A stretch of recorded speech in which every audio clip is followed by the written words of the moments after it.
আল্লাহ আমার রব, এই রবি আমার সব। দামে দামে তন মনে তারি অনুভব। তোমার দুনিয়াতে আমি যেদিকে তাকাই, অথই নিয়ামতে ডুবে আছি সবাই। পাক পাখালির গানে শুনি তসবি কলো রব, তসবি কলো রব। আল্লাহ আমার রব, এই রবি আমার সব। আসসালামু আলাইকুম, আলহামদুলিল্লাহ, আসসালাতু ওয়াসসালাম আলা রাসূলিল্লাহ। প্রিয় দর্শক, আপনারা যারা দেশে আছেন প্রবাসে, সবাইকে জানাই অনেক অনেক প্রীতি ও শুভেচ্ছা। শুরু হলো এনটিভি আয়োজিত এবং লাভ হলো নিবেদিত অনুষ্ঠান আপনার জিজ্ঞাসা। আপনাদের সাথে আছি আমি জয়নুল আবেদিন আজাদ, আর আপনাদের মনে জায়গা প্রশ্নের জিজ্ঞাসার জবাব দিচ্ছেন বিশিষ্ট আলেম ডক্টর মোহাম্মদ সাইফুল্লাহ। আসসালামু আলাইকুম ওয়া রাহমাতুল্লাহি ওয়া বারাকাতুহু। প্রিয় দর্শক, চলুন তাহলে জিজ্ঞাসার জগতে। শুরুতে একটি ইমেল পাঠিয়েছেন মোহাম্মদ আনোয়ার হোসেন। লিখেছেন, আমার নানা নানি দুইজনই পবিত্র হজ পালন করেছিলেন। তারা দুইজনই ইন্তেকাল করেছেন আজ অনেক বছর হলো। এখন আমরা কি ওনাদের জন্য জিয়াফতের আয়োজন করে মানুষকে খাওয়াতে পারবো? এটা কি ইসলামে জায়েজ আছে? হ্যাঁ, এই ধরনের খাওয়ানো জায়েজ, ইসলামী শরীয়তের মধ্যে নিষিদ্ধ বিষয় নয়। তবে সেটা জন্ম তারিখে অথবা মৃত্যু তারিখে অথবা সুনির্দিষ্ট কোনো দিবসের মধ্যে সেটাকে নির্দিষ্ট করে নয়। সেটা এমনি যে কোনো একদিন আপনি যদি মনে করলেন যে আল্লাহর বান্দাদেরকে ডাকলেন, গরিব মিসকিন যারা আছে তাদেরকে ডাকলেন, তাদেরকে খাওয়ালেন, এটা একথাও ঘোষণা করার দরকার নেই যে মানে আমার নানানির জন্য খাওয়াচ্ছি। যে মনের মধ্যে আপনার নিয়ত থাকবে যে নানানির জন্য খাওয়াচ্ছেন, জাস্ট খাবারের আয়োজন করলেন, জিয়াফত লোকদেরকে খাওয়ালেন, এটি নাজায়েজ কিছুই নয়।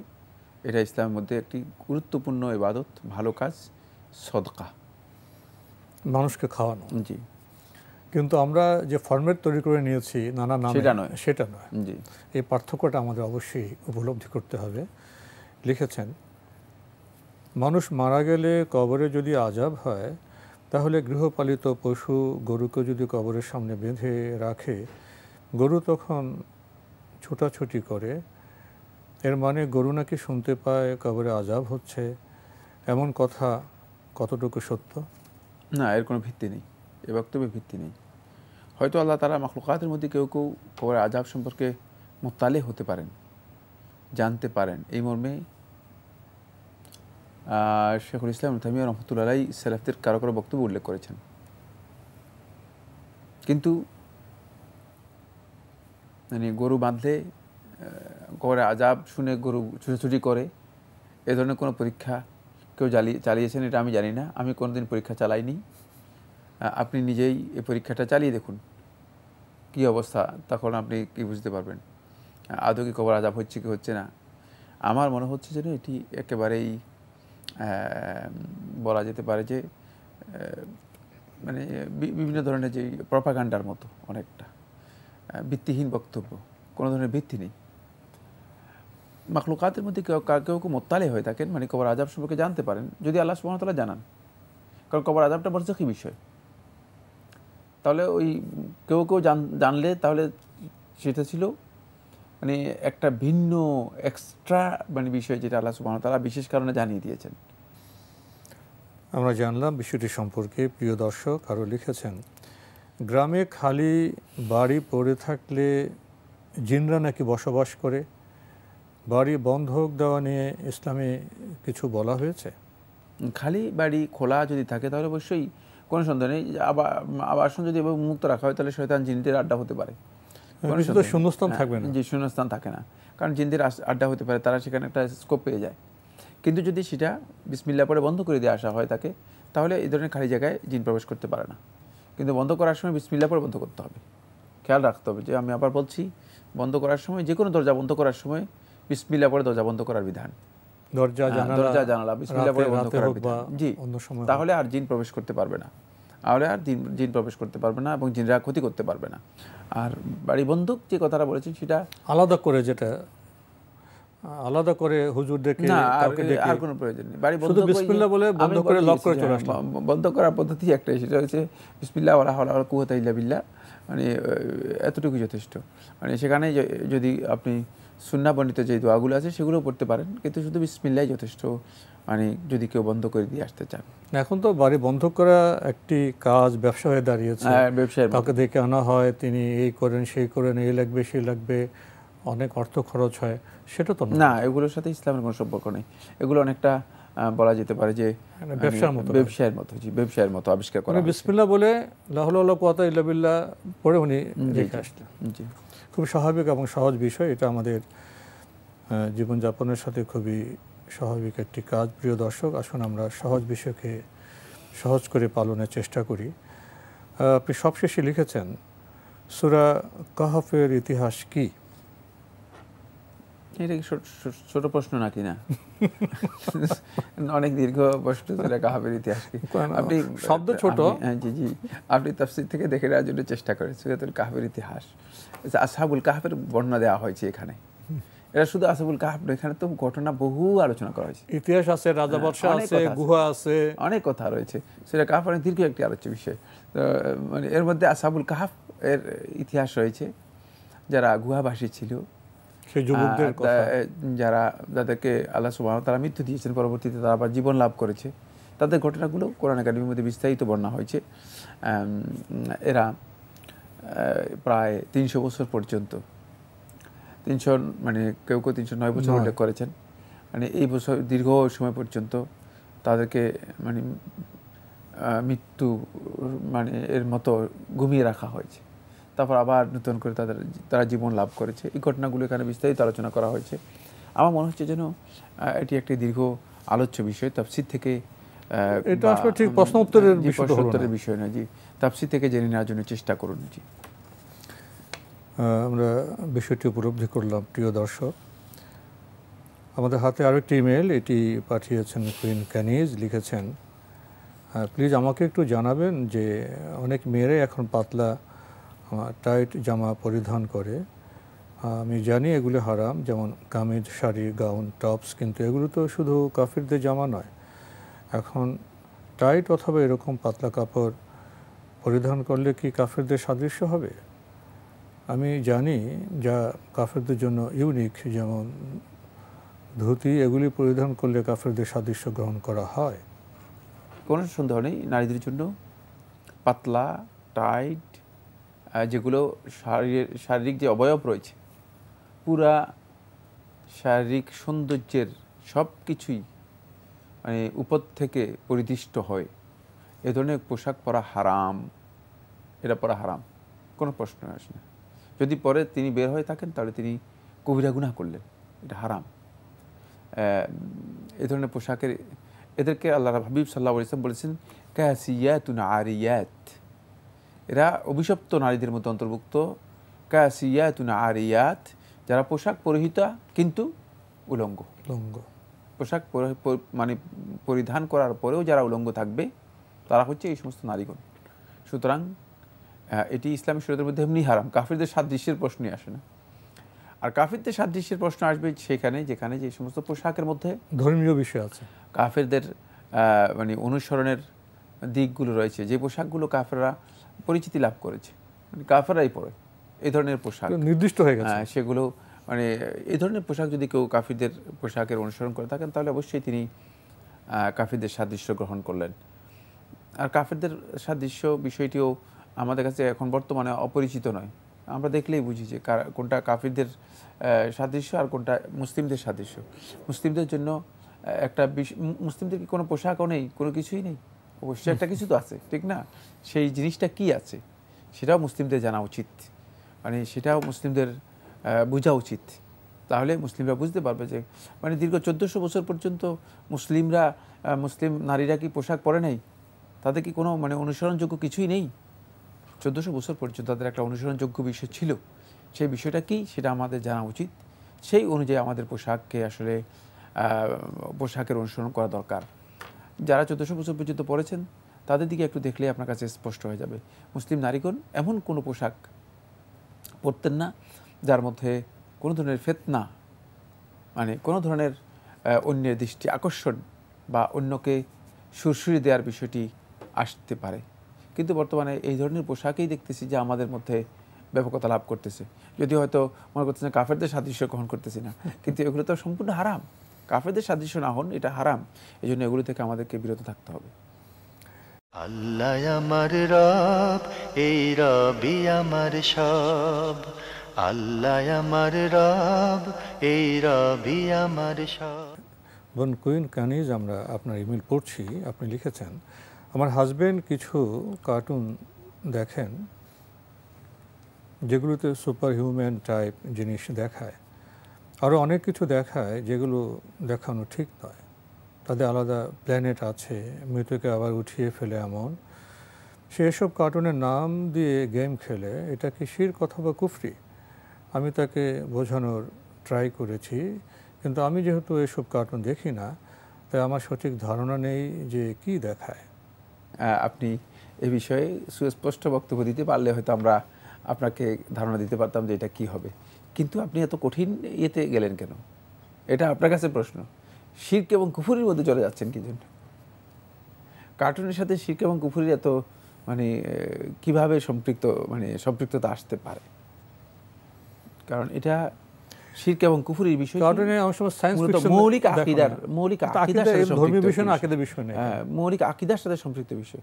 কার্টুনটা হচ্ছে পুরোটাই খেলা, এর বাইরে কিছু আছে। কিন্তু সায়েন্স ফিকশন থাকে, অসম্ভব কল্পনা থাকে। সবগুলো নামই তো কল্পনা, সায়েন্স ফিকশন, বিজ্ঞানী কল্পকাহিনী। তো এখানে আসলে কল্পনার বিষয়গুলোকে, খেলা যেগুলো রয়েছে, খেলা, সেগুলোকে মানে শুধুমাত্র খেলা হিসেবেই আপনি ট্রিট করতে পারেন। শুধুমাত্র খেলা হিসেবে এগুলোকে আপনি বৈশিষ্ট্যমণ্ডিত করতে পারেন। কিন্তু আপনি যেভাবে এগুলোকে মানে আখ্যায়িত করতেছেন কুফর এবং শিরক, এটা অনেক কঠিন দিকে নিয়ে গিয়েছে। ওখানে অপ্রয়োজনীয় বিষয় থাকতে পারে, সময় নষ্ট হতে পারে, অন্য বিষয়। উনি সে বিষয়টি এখানে উল্লেখ করেন নাই যে আসলে এখানে কি দেখানো হয় তাকে, কি কারণে এটা কুফর এবং শিরকের দিকে যেতে পারে। জি, আপনি শেষে লিখেছেন, আমার কপালে মানে হেয়ার লাইনে অনেক চুল গজায় ছোট ছোট। হিজাব পরলেও এগুলো বের হয়ে থাকে। এগুলো তো লোমের মতো, এগুলো কি রিমুভ করা যাবে? বড় চুল তো রিমুভ করছি না। যদি সৌন্দর্যের কারণ হয়ে থাকে তাহলে রিমুভ করতে কোনো ধরনের বাধা নেই, কিন্তু রিমুভ না করলেও মানে কোনো অসুবিধা নেই। যদি আপনি মনে করেন যে সৌন্দর্যের জন্য রিমুভ করা যায়, তাহলে এগুলো করা যায়। কারণ এটা ওই মূল চুলে হাত দিচ্ছেন না। না, মানে চুলগুলো রিমুভ করা হচ্ছে এমন নয়। আমরা জানলাম বিষয়টি সম্পর্কে। প্রিয় দর্শক, আমাদের হাতে আরও একটি ইমেল পাঠিয়েছেন সজল আহমেদ। লিখেছেন, নামাজে সূরা ফাতিহার সাথে যে সূরা মেলানো হয় তা কি সুন্নাত না ওয়াজিব? সূরা ফাতিহার সাথে যে সূরা মেলানো হয় তা ভুলে গেলে কি সাহু সিজদা করতে হবে? এই মাসালার মধ্যে আলেমদের দ্বিমত রয়েছে, খুব ভালো করে খেয়াল করুন। একদল উলামায়ে কেরাম বলেছেন এটি সুন্নাহ, এটা বেশিরভাগ উলামায়ে কেরাম বক্তব্য। ইমাম মালিক রহমতুল্লাহ একটি রেওয়ায়াত সাব্যস্ত হয়েছে, ইমাম শাফি রহমতুল্লাহ বক্তব্য এবং মাযহাব, ইমাম আহমদ বিন হাম্বল রহমতুল্লাহ বক্তব্য এবং মাযহাব। আর হানাফি মাযহাবের মাযহাবই হচ্ছে যে মানে সূরা ফাতিহা এর সাথে কিরাত পড়া এটি বাধ্যতামূলক পড়তেই হবে, অন্যথায় তাকে সাজদা সাহু দিতে হবে অথবা সালাতে আদা করতে হবে। এখানে তাদের দুটি অভিমত রয়েছে, মাযহাবের উলামায়ে কেরামদের মধ্যে দুটি অভিমত রয়েছে। কারণ উলামায়ে কেরামদের একদল বলেছেন যে শুধু কিরাতটা হচ্ছে ফরজ, আর সূরা ফাতিহা হচ্ছে ওয়াজিব।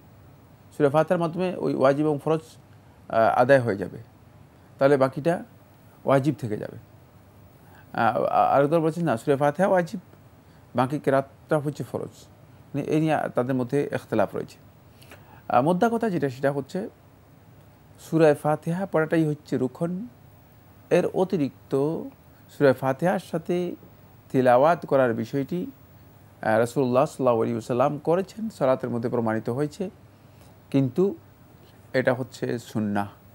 তবে নবী সাল্লাল্লাহু আলাইহি ওয়াসাল্লামের সালাতগুলো থেকে বোঝা যায় নবী সাল্লাল্লাহু আলাইহি ওয়াসাল্লাম এটা পড়তেন, নিয়মিত সালাতের মধ্যে পড়তেন। সুন্নাহ হলেও নবী সাল্লাল্লাহু আলাইহি ওয়াসাল্লাম সবসময় পড়তেন। এই কারণে যদি কেউ না পড়েন তার সালাত হয়ে যাবে, না পড়লে সালাতে তাকে সিজদা সাহু দিতে হবে না, অথবা সালাতে আদা করতে হবে না, দ্বিতীয়বার পড়তে হবে না, সলাৎ হয়ে যাবে। কিন্তু যদি তিনি সুযোগ থাকে অবশ্যই তিনি পড়বেন, গুরুত্ব দেবেন, কারণ নবী সাল্লাল্লাহু আলাইহি ওয়াসাল্লামের সুন্নাহ দ্বারা সাব্যস্ত হয়েছে। আবার আলেমদের মধ্যে আমরা বলেছি ইখতিলাফ রয়েছে, একদল উলামা কেরাম ওয়াজিব বলেছেন, তাহলে তো আপনি ইখতিলাফ থেকে বের হওয়ার জন্য অবশ্যই আপনাকে কী করতে হবে? পড়তে হবে। যারা ওয়াজিব বলেছেন তাদের বক্তব্য হচ্ছে ওয়াজিব যদি কেউ তরক করে ইচ্ছাকৃতভাবে তাহলে তার সলাতই হবে না, আর যদি ভুলবশত তরক করে তাহলে অবশ্যই তাকে সাজদায় সহ দিতে হবে। তাহলে সেখানে কি আপনি বিপদের মধ্যে পড়ে যাবেন, মানে একটা সমস্যার মধ্যে পড়ে যাবেন। সেক্ষেত্রে আপনি অবশ্যই পড়বেন। কিন্তু আমার মানে এই মাসআলার মধ্যে মূল তাহকিক যেটা, সেটা হচ্ছে এই যে এটি সুন্নাহ, অত্যন্ত গুরুত্বপূর্ণ। যদি কোনো কারণে কারো ভুলে ছুটে যায় তাহলে তাকে সাজদায় সহ দিতে হবে না, তার সলাৎ হয়ে যাবে। আমরা জানলাম খুবই গুরুত্বপূর্ণ বিষয়ে। প্রিয় দর্শক আরও লিখেছেন, আমি জানি যে প্রত্যেক নামাজে প্রত্যেক রাকাতে সূরা ফাতিহা পাঠ করা ইমাম, মুক্তাদি ও একা নামাজ পড়ার ক্ষেত্রে পাঠ করা ফরজ। আমি জামাতে নামাজ পড়া অবস্থায় যদি ইমাম আমার সূরা ফাতিহা শেষ করার আগে রুকুতে যান, এক্ষেত্রে আমি সূরা ফাতিহা পূর্ণ করতে পারি না, পূর্ণ না করেই রুকুতে চলে যাই। এক্ষেত্রে সূরা ফাতিহা পূর্ণ না করার জন্য আমার ওই রাকাত নামাজ কি বাতিল হয়ে যাবে? না, আপনার নামাজ বাতিল হবে না, যেহেতু আপনি যতটুকু পেরেছেন পড়েছেন। আপনার সময় ইমামের ইক্তেদা করার জন্য আপনি সূরা ফাতিহা কমপ্লিট করতে পারেননি। আপনি আরও লিখেছেন, রাসূল সাল্লাল্লাহু আলাইহি ওয়াসাল্লামকে নূরের তৈরি বিশ্বাস করলে সে ইমাম বা মানুষের ইমামতিতে নামাজ পড়া জায়েজ নয়। এই মাসালা আমি জেনেছি শেখ মোহাম্মদ বিন সালেহ আল উসাইমিন রহমতুল্লাহর ফতোয়া আরকানুল ইসলাম নামক বইতে। এখন প্রশ্ন হচ্ছে, আমাদের গ্রামের ইমাম এই আকিদায় বিশ্বাসী যে রাসূল সাল্লাল্লাহু আলাইহি ওয়াসাল্লাম নূরের তৈরি, তাই আমি আমাদের মসজিদে নামাজ না পড়ে পাশের গ্রামের মসজিদে নামাজ পড়ি। এখন প্রশ্ন হচ্ছে, আমার এ কাজ শরিয়া মোতাবেক ঠিক হচ্ছে? আর যদি ঠিক হয়ে থাকে তাহলে মাঝে মাঝে পাশের গ্রামের মসজিদে যেতে সমস্যা হয়, এক্ষেত্রে আমি কি বাড়িতে ফরজ নামাজ পড়তে পারবো? না, আপনি পাশের গ্রামে মসজিদে সালাত আদায় করতে পারেন, কোনো অসুবিধা নেই, এটা আপনার জন্য জায়েজ রয়েছে। সেক্ষেত্রে আপনি যদি সমস্যা হয় তাহলে যে মসজিদে পাশে যে মসজিদ আছে সেই মসজিদে সালাত আদায় করবেন, ঘরে সালাত আদায় করার কোনো বিধান আপনার জন্য নেই। সেক্ষেত্রে এই ইমামের পেছনে আপনাকে সালাত আদায় করতে হবে।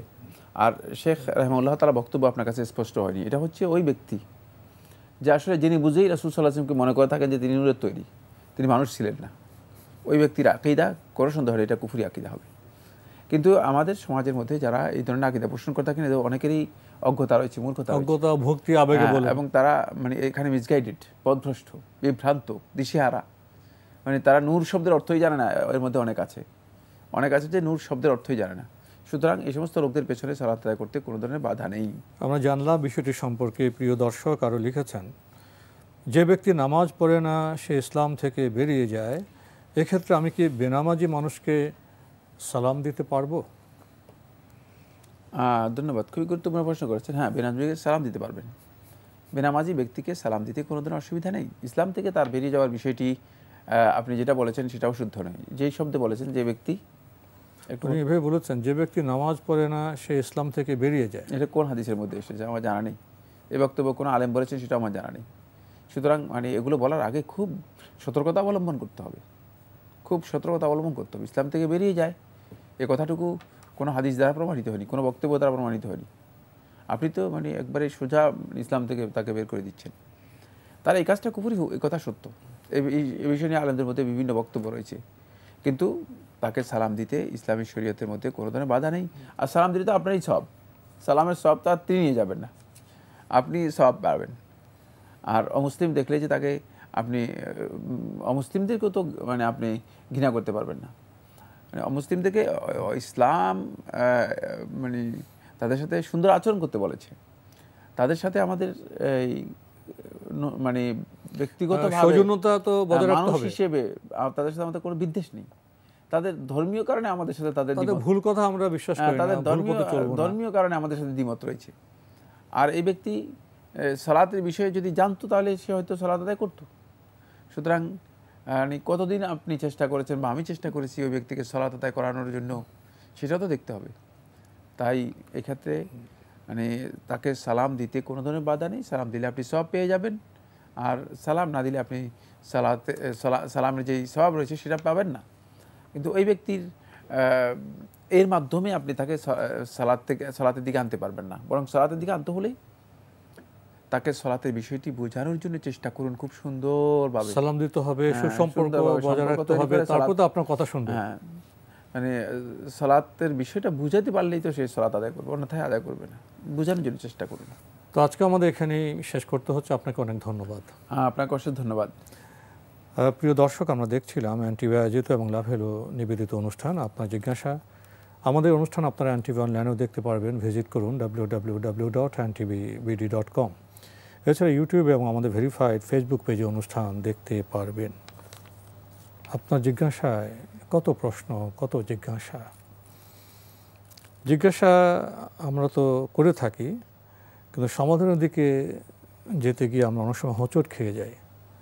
আমরা ধর্মীয় বিধান অনেক সময় কিছুটা জানি, কিছুটা জানি না, এবং পড়লে বোঝার ক্ষেত্রেও আমাদের অনেক ভুল লক্ষ্য করা যায়।